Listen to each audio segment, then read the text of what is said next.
জাহান্নামের আগুন আল্লাহর কাছে অভিযোগ দেয়, ইশতাকাতিন নারু ইলা রাব্বিহা।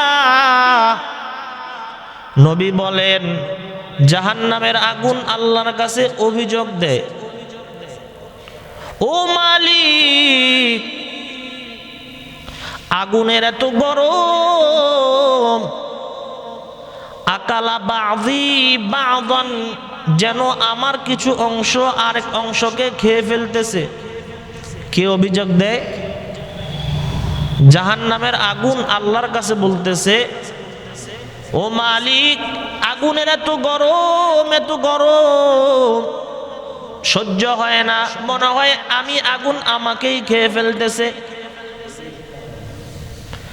আল্লাহ বলে, ঠিক আছে আগুন, তোমারে দুইটা সুযোগ দিলাম, তুমি গোটা বছরে দুইবার শ্বাস নিবা, নাফাসিন ফিস শিতাই ওয়া নাফাসিন ফিস সাইফ।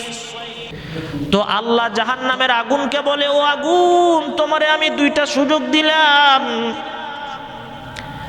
তুমি গরমকালে একবার শ্বাস নিবা, আর যখন ঠান্ডাকাল আসবে ঠান্ডাকালে তুমি একবার শ্বাস নিবা। নবী বলে, তোমরা যে গরমের সময়ে গরমের তীব্রতা অনুভব করো, এটা হলো ওই জাহান্নামের আগুনের একটা তাপ। আর শীতকালে যে তোমরা তীব্র ঠান্ডা অনুভব করো, এটা হলো জাহান্নামে একটা ঘর আছে জামহারির, এই জামহারির ঘরের ঠান্ডার একটা অনুভব তোমরা করো। আমরা মনে করি জাহান্নামে শুধু মনে হয় গরমই আছে, আগুনই আছে, আর মনে হয় কিছু নাই। আগুন দিয়ে যেমন মানুষকে শাস্তি দেওয়া যায়, ঠান্ডা দিয়েও মানুষকে কি দেওয়া যায়? শাস্তি দেওয়া যায়। এই বর্তমান শীতকালে যদি একজন ব্যক্তিকে বরফের মধ্যে রাখা হয়, বলেন তো এর কষ্ট হবে কি না? তো আগুন দিয়ে যেমন শাস্তি দেওয়া যায়, ঠান্ডা দিয়েও মানুষকে। নবী বলেন, ঠান্ডার সময় যে ঠান্ডা অনুভব করি, এটা হলো জামহারিরের ঠান্ডা। সাহাবীরা বলল, হুজুর, জামহারির আবার কি জিনিস? জামহারিরের ঠান্ডা বললেন। নবী বলে, বাইতুন যুলকা ফিহিল কাফির, জামহারির হলো জাহান্নামের মধ্যে এমন একটা ঘর,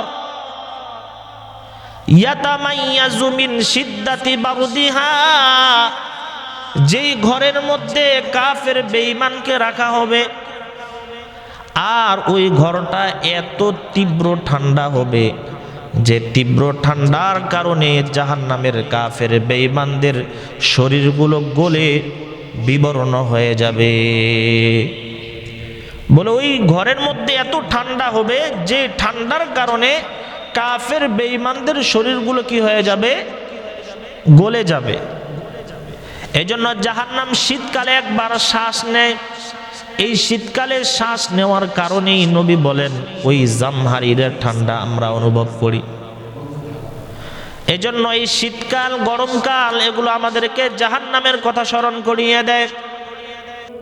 আসমান এবং জমিনের সৃষ্টির মধ্যে এবং রাত দিনের পরিবর্তনের মধ্যে রয়েছে জ্ঞানী ব্যক্তিদের জন্য উত্তম নিদর্শন। কারণ জ্ঞানী ব্যক্তিগুলো যদি এই সমস্ত বিষয়ে একটু গভীর চিন্তা করে, তাহলে বুঝতে পারবে এই পৃথিবীর একজন স্রষ্টা আছে। বলেন তো জোরে, তিনি কে? পৃথিবীর মানুষের ক্ষমতা আছে দিনটাকে একটু ছোট করবে, কারো কোনো ক্ষমতা। এই জন্য এই শীতকাল, এটা হলো আল্লাহ তাআলার কুদরতের বহিঃপ্রকাশ। শীতকাল, গরমকাল আমাদেরকে জাহান্নামের কথা স্মরণ করিয়ে দেয়।